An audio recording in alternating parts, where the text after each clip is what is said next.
80তম স্বাধীনতা দিবসের আবহে বিশেষ সচেতনতা কর্মসূচি শান্তির বাজারে। স্বাধীনতা দিবসে নিজ দায়িত্ব পালনের পাশাপাশি পথ নিরাপত্তা নিয়ে বাইক চালকদের সচেতন করল শান্তির বাজার আরক্ষা প্রশাসন।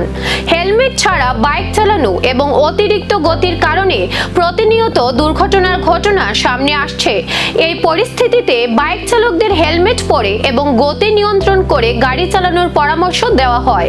শুধু সচেতনতা নয়, কর্মসূচির অংশ হিসেবে বাইক চালকদের হাতে তুলে দেওয়া হয় জাতীয় পতাকা। এই উদ্যোগে অংশ নেন শান্তির বাজার বিধানসভা কেন্দ্রের বিধায়ক প্রমোদ রিয়াং। তিনিও বাইক চালকদের হাতে জাতীয় পতাকা তুলে দেন এবং নিরাপদে গাড়ি চালানোর বার্তা দেন।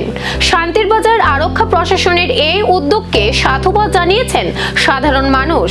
কর্মসূচি সম্পর্কে সংবাদ মাধ্যমের সামনে বিস্তারিত জানান শান্তির বাজার থানার এসআই স্বপন সেন। ভারতবর্ষের 80তম স্বাধীনতা দিবস উপলক্ষে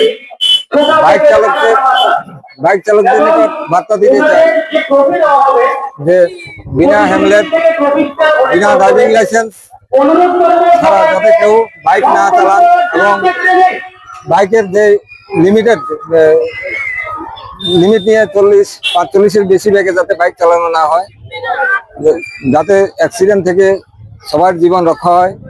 এই জন্য আমরা 80তম স্বাধীনতা দিবস উপলক্ষে বাইক চালক ভাই বোনদের জাতীয় ফ্ল্যাগ পতাকা উপহার দিয়ে তাদের কাছে অনুরোধ। তিরঙ্গার মর্যাদার সঙ্গে নিরাপদ যাত্রার বার্তা।